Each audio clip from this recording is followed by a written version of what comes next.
জন্য নরেন্দ্র মোদীর সাথে যখন প্রফেসর ইউনূস কথা বললেন ফোনে, উনাকে আহ্বান করলেন যে আপনি আপনাদের দেশের সাংবাদিকদেরকে পাঠান, তারা এসে এসে দেখে যাক, তারা নিজেরা যা ধরেন আমি যদি আমার রিপোর্টটা বলি, আপনি অনেক সময় বলেন এটা তো সরকারের ভাষণ, আমি তো এটা বিশ্বাস করছি না, হুইচ ইজ নট অমূলক না, কিন্তু আপনি যদি বাইরের থেকে সব সাংবাদিক এসে এসে নিজেরা যে দেখুক যে আসলে ঘটনাগুলো কি হয়েছে, নিজেরা প্রত্যেকটা ইনসিডেন্ট গুলোকে নিজেরা রিচেক করুক, রিপোর্ট করুক, করে বুঝুক যে আসলে কতটুক হয়েছে।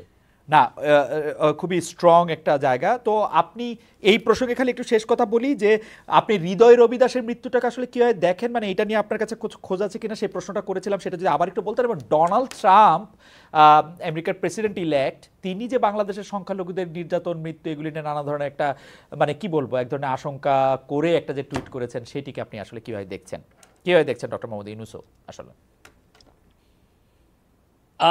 ডোনাল্ড ট্রাম্পের বিষয়ে আমরা তাকে ওয়েলকাম জানাই যে উনি নতুন ইলেক্টেড হয়েছেন। আমরা মনে করি ডোনাল্ড ট্রাম্প 2.0 যেটা ইয়ে হবেন, ওটার সাথে আমাদের সম্পর্ক খুব ভালো থাকবে, এবং আমরা মনে করি যে তার সাথে এবং আমাদের ইকোনমি আরো বেটার জায়গায় যাবে আমরা মনে করি।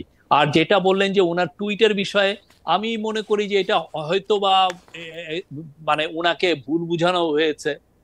উনি যখন ক্ষমতা নিবেন তখন অবশ্যই উনি ইনফরমেশন গুলো পাবেন হচ্ছে আমেরিকান এম্বাসি ইন বাংলাদেশ, তাদের কাছ থেকে উনি ইনফরমেশন পাবেন, তখন উনি রিচেক করে দেখতে পাবেন যে কি এক্সটেন্টে কি ভায়োলেন্সটা হয়েছে।